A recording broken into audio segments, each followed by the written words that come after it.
Hello students, welcome back to my channel. चलो India science पढ़ें। आज हम लोग सीखेंगे कॉनकेव मिरर में इमेज फॉर्मेशन कैसे होती है। अच्छा, तो आप लोगों को ये तो पता है कि इमेज कैसे बनती है। जब मिनिमम दो रिफ्लेक्टेड रेज आकर के किसी पॉइंट पर मिल जाए तो वहां क्या बन जाएगी, इमेज। और अगर वो दोनों रेज रियल में मिलती हैं तो वहां पर रियल इमेज, और अगर रिफ्लेक्टेड रेज मिलती नहीं है, मिलती हुई लगती हैं, तो वहां पर वर्चुअल इमेज। इतना आप लोगों को पहले से पता था। तो देखो, पहले केस में हमारा ऑब्जेक्ट रखा हुआ है इन्फिनिटी पर। अच्छा, इन्फिनिटी से आप लोग क्या समझते हो? जनरली बच्चों के दिमाग में होता है कि इन्फिनिटी एक ऐसा पॉइंट है जो एग्जिस्ट नहीं करता, जिसका पता ही नहीं है ही नहीं, जाने कहाँ पर है। लेकिन ऐसा नहीं है। देखो, अभी आप लोग मोबाइल से पढ़ रहे हो तो मोबाइल आपकी रेंज में है। अब क्या होता है, आपने मोबाइल अपने रूम में छोड़ दिया और आप लोग घर से बाहर चले गए, तो अब आप लोगों के रेंज में मोबाइल नहीं है, ना ही अब आपको मोबाइल दिख रहा है। तो फिलहाल आपका मोबाइल इन्फिनिटी पर है। तो इन्फिनिटी से मतलब होता है कि जो चीज़ अब आपके रेंज में नहीं है वो आपके लिए इन्फिनिटी पर है, ना कि ये कि इन्फिनिटी एग्जिस्ट ही नहीं करता। तो चलो सीखते हैं। तो पहला केस, जब ऑब्जेक्ट इन्फिनिटी पर है तो आपको ध्यान रखना है कि इमेज हमेशा बनेगी फोकस पर। इसका रे डायग्राम हम लोग देखते हैं। ऑब्जेक्ट इन्फिनिटी पर है तो मैं उसको बना नहीं रही हूँ क्योंकि वो हमारी रेंज में नहीं है, लेकिन इमेज हमें बनती हुई दिखाई देगी फोकस पर। तो देखो, ऑब्जेक्ट में से लाइट रेज निकलेंगी। एक लाइट रे ऐसे आ रही है और वो रिफ्लेक्ट होकर के ऐसे जा रही है, और दूसरी लाइट रे कुछ इस तरीके से आ रही है और वो रिफ्लेक्ट होकर के इस तरीके से जा रही है। तो देखो, इस पॉइंट पर दो लाइट रेज मिली तो यहाँ क्या बन जाएगी, इमेज। और ये वाला पॉइंट इसका होता है फोकस। आप लोगों से पूछा जाएगा इमेज कैसी बनी है।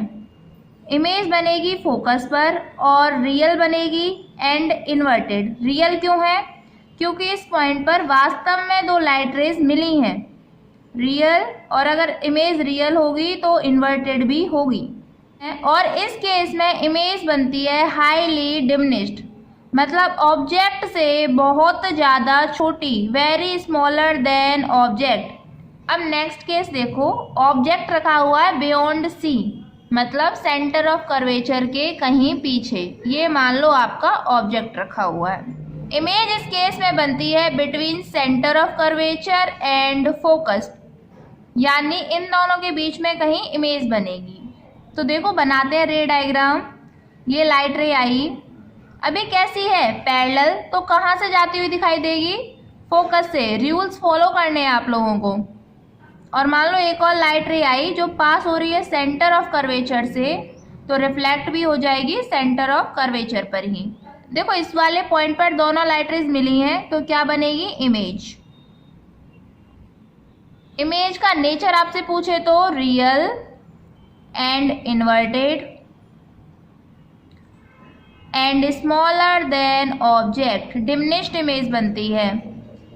अब देखो, थर्ड केस आता है आपका, अगर ऑब्जेक्ट सेंटर ऑफ कर्वेचर पर रखा हुआ है, यानी ऑब्जेक्ट आपका रखा हुआ है ऐसे, इमेज कहाँ बनेगी, इमेज बनती है same at the centre of curvature. तो चलो बनाते हैं रे डायग्राम। लाइट रे आई पैरेलल, कहाँ से जाती हुई दिखाई देगी, फोकस से।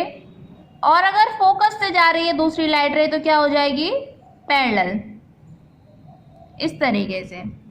तो देखो, इस पॉइंट पर आपको लाइट रे मिलती हुई दिखाई दे रही है, मतलब क्या बनने वाली है, इमेज, इस तरीके से। इमेज का नेचर आप लोगों से कोई पूछे तो real and inverted and same size as that of object. जितना ऑब्जेक्ट का साइज होगा उतना ही इमेज का साइज भी होगा। तो रे डायग्राम्स क्लियर हो पा रहे हैं आप लोगों को। नेक्स्ट केस देखो, ऑब्जेक्ट रखा है between centre of curvature and focus. इसकी इमेज बनती है बियॉन्ड सी, यानी सेंटर ऑफ कर्वेचर के पीछे। ये वाला केस देखो उल्टा है। जब ऑब्जेक्ट होता है बियॉन्ड सी तो image between C and F, और अब की बार object between C and F तो इमेज बियॉन्ड सी। ऐसे ही ऑब्जेक्ट इन्फिनिटी पर होता है तो इमेज फोकस पर, और जब ऑब्जेक्ट फोकस पर होगा तो इमेज इन्फिनिटी पर। तो लाइट जो है वो लॉ ऑफ रिवर्सिबिलिटी फॉलो करती है, मतलब रिवर्सिबल है। तो चलो अब इसका रे डायग्राम बनाते हैं। Between C and F object है, इमेज बननी है बियॉन्ड, लाइट रे गई पैरेलल और ये पास होगी किससे, फोकस से, इस तरीके से जाती हुई दिखाई देगी। दूसरी लाइट रे ऑब्जेक्ट से जा रही है सेंटर ऑफ कर्वेचर से, देखो ऐसे गई तो ये कहाँ से पास हो रही है, सेंटर ऑफ कर्वेचर से, रिफ्लेक्ट होकर के सेंटर ऑफ कर्वेचर पर ही लौट आएगी इस तरीके से। और देखो आगे जब इन लाइट रेस को लेके जा रही हूँ मैं तो ये एक पॉइंट पर मिलती हुई दिखाई दे रही हैं। इस पॉइंट पर क्या बन जाएगी, इमेज बनती है रियल एंड इन्वर्टेड, और देखने से ही समझ में आ रही है larger than object, enlarged image बनेगी। नेक्स्ट केस में देखते हैं ऑब्जेक्ट फोकस पर, इमेज पता है आपको इन्फिनिटी पर बनेगी। तो देखो ये लिया मैंने ऑब्जेक्ट फोकस पर, इसमें से लाइट रे आ रही है पैरेलल, तो कहाँ से पास होगी, फोकस से जाती हुई ऐसे, और दूसरी लाइट रे जा रही है सेंटर ऑफ कर्वेचर से होकर के, तो रिफ्लेक्ट बैक हो जाएगी सेंटर ऑफ कर्वेचर पर। तो इमेज कहाँ बनेगी, इन्फिनिटी पर, क्योंकि अब की बार इमेज इन्फिनिटी पर है तो इसलिए इमेज को हम लोग अपने रे डायग्राम में नहीं दिखाएंगे। ऐसा मान के चलेंगे कि ये दोनों लाइट रेस कहीं जाके मिलेंगी और वहां पर क्या बनेगी, इमेज बनेगी। इमेज का नेचर होता है रियल एंड इन्वर्टेड, और इमेज हाईली एनलार्ज्ड बनती है, मतलब ऑब्जेक्ट से काफ़ी बड़ी बनती है। एक लास्ट केस हम लोग देखने जा रहे हैं जो काफ़ी इम्पोर्टेंट है। मैं मान के चलती हूँ ऑब्जेक्ट रखा हुआ है आपका ऐसे, तो देखो इमेज फॉर्मेशन करते हैं, लाइट रे आई पैरेलल, कहाँ से पास होगी, फोकस से ऐसे, सेकेंड लाइट रे गई ऐसे सेंटर ऑफ कर्वेचर से होती हुई और रिफ्लेक्ट बैक हो जाएगी सेंटर ऑफ कर्वेचर पर। तो आप लोग देखो जब आप इनको आगे ऐसे मिलाओगे तो इन दोनों लाइट रेस को देखने पर पता चल रहा है कि ये आगे मिल नहीं सकती हैं, क्योंकि इन दोनों के बीच का डिस्टेंस बढ़ता ही जा रहा है, तो ये आगे तो नहीं मिल पाएंगी। लेकिन अगर आप इन लाइट रेस को पीछे एक्सटेंड करो, पीछे ऐसे बढ़ाने की कोशिश करो, तो देखो एक पॉइंट पर ये मुझे मिलती हुई दिखाई दे रही हैं। इस पॉइंट पर बनेगी इमेज, और सच में मिल रही है क्या लाइट रेस, नहीं, मिलती हुई दिखाई दे रही हैं, मैंने लाइट रेस को एक्सटेंड किया है। तो इमेज कैसी बनेगी, वर्चुअल इमेज। इमेज बनती है इस केस में वर्चुअल, कहाँ बनती है, मिरर के पीछे, behind the mirror.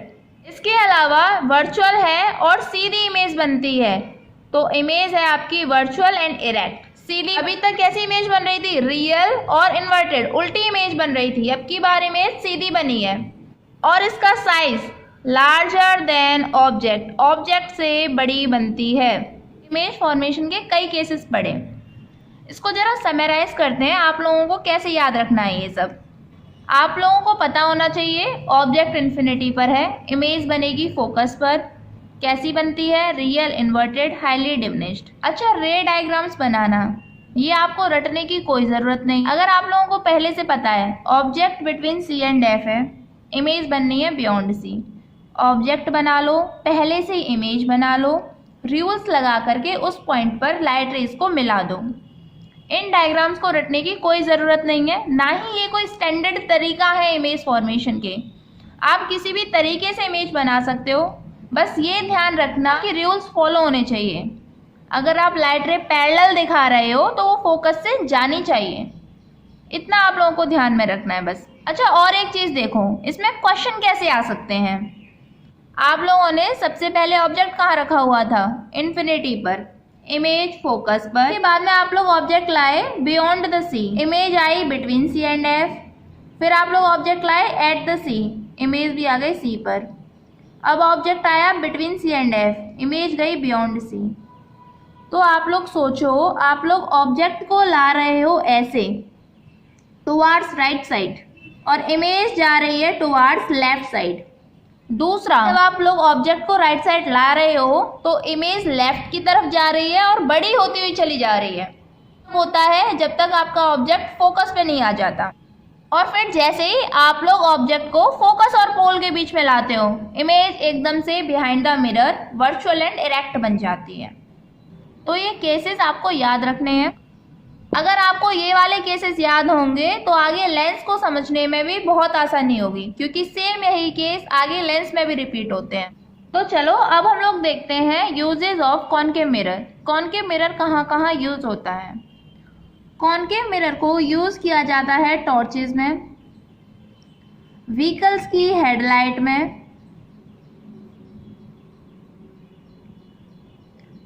Search light में। जैसे टॉर्च होती है आपकी, उसमें आप लोग देखना जहां बल्ब लगा होता है उसके पीछे एक प्लेट होती है कॉनकेव शेप की, और वो बल्ब उसके फोकस पर लगा हुआ होता है। तो वहाँ से जो लाइट प्रोड्यूस होगी वो पैरेलल प्रोड्यूस होगी और स्ट्रॉन्ग प्रोड्यूस होगी, क्योंकि वो लाइट रे को कन्वर्ज कर रहा है। सेम कॉन्सेप्ट व्हीकल्स की हेडलाइट में होता है। तो जहाँ पर हमें लाइट को ज़्यादा रखना है वहाँ पर हम लोग कॉनकेव मिरर यूज़ करते हैं, ताकि हमें लाइट की पावरफुल बीम मिल सके। देखो, और यूज़ होता है concave mirror as a shaving mirror, ताकि फेस की लार्ज इमेज देखी जा सके। जब फेस हमारा होगा between pole and focus of a shaving mirror, तो हमारी इमेज बनेगी वर्चुअल, इरेक्ट और इनलार्ज्ड। तो हम लोग इसको यूज़ करते हैं as a shaving mirror, as a makeup mirror. इसे डेंटिस्ट यूज़ करते हैं ताकि वो दांत की बड़ी इमेज देख सकें। ये हो गए आपके यूजेस ऑफ कॉनकेव मिरर। इसके साथ ही आपको यहाँ से क्वेश्चन मिलता है कि जो घरों में डिश टीवी होती हैं उनकी शेप कॉनकेव ही क्यों होती है। हम लोग बताएंगे उनकी शेप कॉनकेव इसलिए होती है ताकि वो ज़्यादा से ज़्यादा टीवी सिग्नल को कलेक्ट कर सकें, और जो रिसीवर लगा होता है वो होता है उसके फोकस पर, ताकि रिसीवर स्ट्रॉन्ग सिग्नल प्रोड्यूस कर सके। आपके एनसीईआरटी में कि आपके पास में एक कॉनकेव मिरर है जिसकी फोकल लेंथ है 15 सेंटीमीटर। तो क्वेश्चन पूछा है कि आप लोग ऑब्जेक्ट को कहाँ रखोगे ताकि आपको इमेज जो है वो इरेक्ट मिले, सीधी इमेज मिले। मिरर में ध्यान करो, इरेक्ट इमेज कब मिलती है, जब ऑब्जेक्ट रखा होता है बिटवीन पोल एंड फोकस। क्योंकि इसकी फोकल लेंथ 15 सेंटीमीटर है, तो हम लोग बताएंगे with in the range of 15 centimetre कि ऑब्जेक्ट अगर लेस देन 15 सेंटीमीटर पर रखा हुआ है तो इमेज कैसी मिलेगी, वर्चुअल एंड इरेक्ट इमेज मिलेगी। आप लोगों को अपने लेवल पर कंफ्यूज नहीं होना है। इमेज अगर वर्चुअल है तो आप लोगों को इरेक्ट भी लिख देनी है, और इन्वर्टेड है तो वो रियल होगी। हालांकि इमेज जो है रियल और इरेक्ट भी बन सकती है, लेकिन ये आप लोगों के सिलेबस में नहीं है। इसके लिए हमें ऑब्जेक्ट को वर्चुअल लेना पड़ता है। तो कॉनकेव मिरर आप लोगों को अच्छे से क्लियर है। तो आगे हम लोग पढ़ते हैं image formation of convex mirror. पहला केस देखो, ऑब्जेक्ट है इन्फिनिटी पर, तो इमेज बनेगी फोकस पर, और कॉन्वेक्स मिरर के अंदर इमेज हमेशा और हमेशा बनती है वर्चुअल एंड इरेक्ट। इसके अलावा इमेज हमेशा बनेगी smaller than object. Convex mirror में इमेज हमेशा छोटी बनती है, उसमें इमेज बड़ी बनती ही नहीं है, और इमेज का नेचर हमेशा और हमेशा वर्चुअल एंड इरेक्ट। तो देखो, आपका ऑब्जेक्ट है इन्फिनिटी पर, तो उससे लाइट रेस आ रही है। मान लो ऐसे एक लाइट रे आई, रिफ्लेक्ट होकर के चली गई, एक और लाइट रे आई ऐसे, वो भी रिफ्लेक्ट होकर के चली गई। ये तो डाइवर्स हो रही है, नहीं मिलेंगी, लेकिन पीछे मिल सकती हैं। तो जिस पॉइंट पर ये मिल रही होंगी ये वहाँ क्या बनेगी, इमेज, और ये है इसका फोकस। सेकंड केस में देखो, जब object between pole and infinity रखा हुआ है, मतलब पोल ये और इन्फिनिटी, मतलब बीच में कहीं भी रखा, may be possible centre of curvature पर हो, may be possible beyond C हो, कहीं पर भी हो।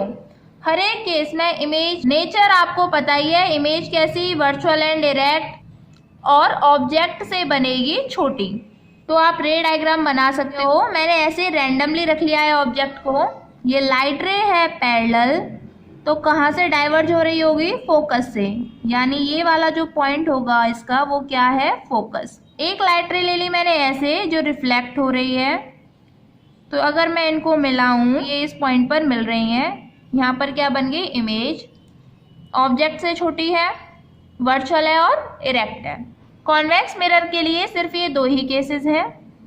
हम लोग यूज देखते हैं कॉन्वेक्स मिरर का। कॉन्वेक्स मिरर को आखिर यूज कहाँ किया जाता है? कॉन्वेक्स मिरर को हम लोग यूज करते हैं as a rear view mirror.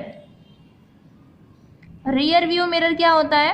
Vehicles में जो साइड में मिरर लगे होते हैं जिनसे हमें पीछे का ट्रैफिक दिखाई देता है, वो होते हैं रियर व्यू मिरर। ध्यान रखना है, हेडलाइट ऑफ व्हीकल्स बोले तो concave mirror, rear view mirror बोले तो कॉन्वेक्स मिरर। और इसमें क्वेश्चन भी पूछा जाता है कि हम लोग कॉन्वेक्स मिरर ही क्यों यूज़ कर रहे हैं? क्योंकि कॉन्वेक्स मिरर हमें सीधी इमेज देगा, इरेक्ट और डिमिनिश्ड इमेज देगा। अगर आप लोग कॉनकेव मिरर यूज़ करो तो उसमें इमेज हमें उल्टी उल्टी नज़र आएंगी। उसमें सिर्फ एक ही ऐसा केस होता है जब इमेज इरेक्ट होती है, लेकिन इसमें तो हमेशा ही इमेज इरेक्ट बनेगी। और दूसरा रीज़न है कि कॉन्वेक्स मिरर का फील्ड ऑफ व्यू ज़्यादा होता है। प्लेन मिरर में इमेज कैसी बनती है? सेम साइज की, तो फील्ड ऑफ व्यू ज़्यादा नहीं होगा। फील्ड ऑफ व्यू से मतलब है पीछे का ट्रैफिक आपको ज़्यादा किस में दिखेगा? कॉन्वेक्स मिरर में, क्योंकि इमेज उसमें छोटी छोटी बन रही है। प्लेन मिरर में सेम साइज की बनेगी, तो पीछे वाला ट्रैफिक जो है आपको पूरा दिख ही नहीं पाएगा। तो अब आप लोगों को कॉनकेव मिरर की इमेज फॉर्मेशन और कॉन्वेक्स मिरर की इमेज फॉर्मेशन अच्छे से समझ में आई। आई होप आप लोगों को ये इमेज फॉर्मेशन सारी अच्छे से समझ में आ गई हैं। So thank you student, and for your notes kindly check the description box. Okay, thank you.